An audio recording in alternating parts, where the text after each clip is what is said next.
Bienvenidos, jóvenes estudiantes y audiencia, a un video más de Anatomía y Fisiología. Mi nombre es el Dr. Paunevi y vamos a ver el día de hoy lo que es en tema de la homeostasis y los mecanismos involucrados para poderla llevar a cabo. Recordemos que dentro de las características del organismo humano vivo, la homeostasis se va a definir como la condición dinámica de equilibrio del medio interno con las situaciones externas que se presentan. La homeostasis va a permitir que nuestro cuerpo se ajuste y se adapte a las distintas condiciones del medio externo para que pueda continuar efectuando sus actividades normales. ¿Cómo qué tipo de cambios estamos mencionando aquí? La temperatura, que haga más calor, que haga más frío, el hecho de que tengamos que salir corriendo para poder alcanzar un camión, o el hecho de que tengamos que soportar alguna situación de estrés, alguna preocupación, van a ser condiciones que ameritarán que nuestro cuerpo realice los ajustes pertinentes para poder adaptarse a estas nuevas condiciones y que de esta manera no se vea afectado. La homeostasis obviamente va a tener ciertos límites, donde un cambio tan radical puede llegar a ser tan intenso que los mecanismos compensatorios del propio cuerpo serán insuficientes y es ahí donde ocurrirá una enfermedad o una lesión. Para que la homeostasis se deba de llevar a cabo, requiere de la participación de distintos mecanismos. Y para que nosotros entendamos estos mecanismos, debemos de comprender muchos aspectos fisiológicos básicos. El primero de ellos es la manera en la que nuestros líquidos corporales se van a encontrar distribuidos en el cuerpo humano. Y es que todos hemos escuchado que la mayor parte de nuestro peso es agua. Y es que efectivamente en un ser humano normal, 60% de su cuerpo será agua, ¿sale? Y va a encontrarse repartida de la siguiente manera. Vamos a tener volumen extracelular y vamos a tener volumen intracelular, repartidos de la siguiente forma. En volumen extracelular normal, refiere a la cantidad de líquido, es decir, la cantidad de agua, y es que el agua es el solvente de todo el cuerpo, es la cantidad de agua que se va a encontrar por fuera de las células y se va a encontrar repartido en el plasma de la sangre, que es el componente líquido de la sangre donde están nadando las células sanguíneas, y el líquido intersticial, que es el líquido que se va a encontrar en los espacios que hay entre célula y célula.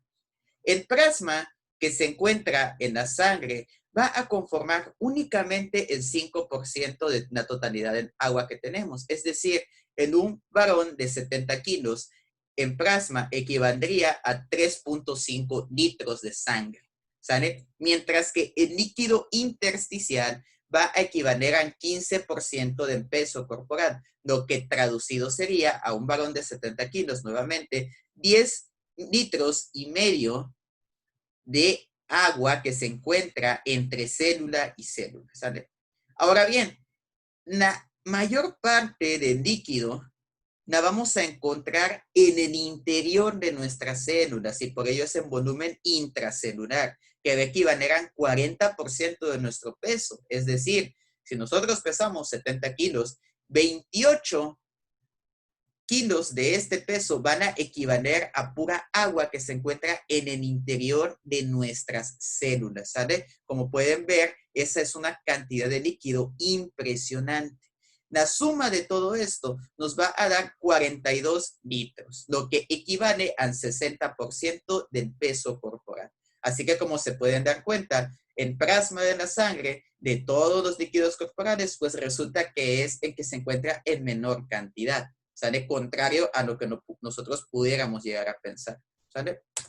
Ahora bien, ¿de qué manera se controla la homeostasis? Hipócrates nos decía que el organismo suele recuperar por sí solo un estado de equilibrio y que la mayor parte de las personas se recuperaban de las enfermedades aunque carecieran del apoyo de un médico. Hipócrates, pese a que era en un tiempo muy, muy lejano, tenía la noción de algo que es completamente válido hasta el día de hoy.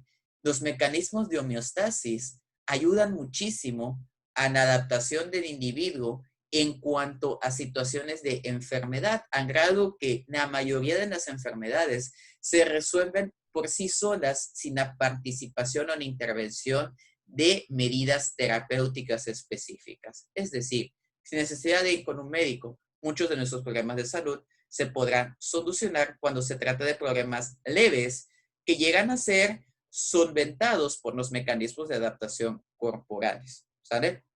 Ahora bien, Krauss Bernard también se dio cuenta de que el cuerpo tendía al equilibrio y que se ajustaba pese a situaciones adversas, pero fue Walter Cannon quien acuñó el término de homeostasis por primera vez para referirse a ese conjunto de características. Ahora bien, la homeostasis se logra conseguir en el cuerpo gracias a los sistemas de retroalimentación. Los sistemas de retroalimentación van a constar de tres elementos: un receptor, un centro de control y un efector, donde el receptor va a ser una parte corporal que va a estar al tanto de detectar la presencia o la ausencia de alguna sustancia o de alguna situación en el cuerpo. El centro de control será el que determine si esa información que percibe el receptor amerita una respuesta o amerita que se desencadene un mecanismo de compensación. Y finalmente vamos a tener el efector, que es el elemento que se va a encargar de realizar como tal el ajuste para que haya una adaptación en respuesta al estímulo original que percibió el receptor. En base a estos tres elementos es como tenemos conformado un sistema de retroalimentación que responderá ante la serie de cambios para que haya una homeostasis. La retroalimentación la podemos clasificar como retroalimentación positiva y como retroalimentación negativa, trabajando de la siguiente manera. La retroalimentación negativa va a ser aquella que participará para apagar o encender los mecanismos en base a si hay un exceso o una ausencia de un estímulo. Imaginemos nosotros la temperatura corporal. Los seres humanos manejamos una temperatura corporal que oscila entre los 36.5 y los 37.5 grados centígrados. Sin embargo, pese a que nosotros estemos a 40 grados de sensación térmica, o bien que estemos, no sé, que nos vayamos a San Cristóbal y estemos a una temperatura de 10 grados, nuestra temperatura corporal se mantendrá dentro de estos niveles. ¿Cómo es posible esto? Bueno, resulta que aquí participa un sistema de retroalimentación negativo para ayudar a mantener la homeostasis. La temperatura corporal depende de dos cosas: de nuestros músculos, que generan una alta tasa de metabolismo, lo que a su vez condiciona la producción de energía y con ello calor, y la sangre que viaja en nuestros vasos sanguíneos, que al ser más líquido, permite conducir todo ese calor que emanan los músculos y distribuirlo en el cuerpo, lo que genera una temperatura corporal constante. Ahora bien, ¿cómo es que nosotros no somos como iguanas y adoptamos la temperatura de nuestro medio externo?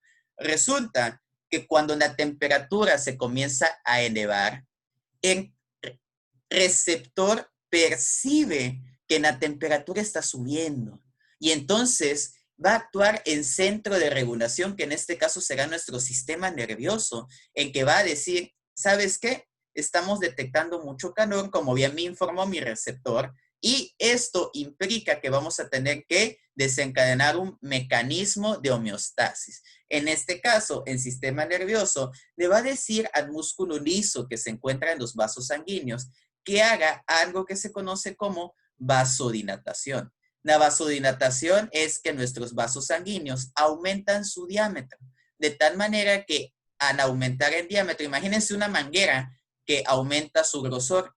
Al tener una manguera más gruesa, vamos a hacer que mayor cantidad de sangre esté pasando por la superficie de la cara interna de los vasos sanguíneos. Por lo tanto, como hay mayor cantidad de sangre en contacto con la pared del vaso sanguíneo, hay un mayor proceso de convección del calor, lo que va a permitir que el calor comience a irradiar hacia afuera, ¿sale? Y en participación junto con el sudor, permite que el calor se evapore y elimina ese exceso de temperatura corporal que podía estar aumentando debido a la temperatura externa. Ahora bien, a medida que se activa este mecanismo de vasodilatación, ahora la temperatura corporal comenzará a descender. Sin embargo, si se mantiene este mecanismo, la temperatura puede llegar a descender en exceso, es decir, comenzará ahora a perder calor, lo que orillará a que los vasos sanguíneos tengan ahora que hacer el proceso opuesto. Es decir, el receptor ahora dice, ah, caray, fíjate que estamos bajando nuestra temperatura corporal, tenemos que hacer algo. Ok, perfecto. Entonces dice ahora el centro integrador, que es el sistema nervioso, bueno, ahora en vez de dilatar los vasos sanguíneos, vamos a hacerlos más estrechos y hace una vasoconstricción, que es reducir el diámetro de los vasos. Al reducir el diámetro de los vasos, vamos a tener una menor superficie que va a estar en contacto con la sangre, lo que hace que ahora sea menor la cantidad de calor que se está perdiendo, lo que va ahora a hacer que la temperatura se eleve y de esta manera va a estar jugando nuestro cuerpo hasta poder encontrar un punto de equilibrio y que la temperatura se mantenga a nivel estable. ¿Por qué le decimos a esto un mecanismo de retroalimentación negativa?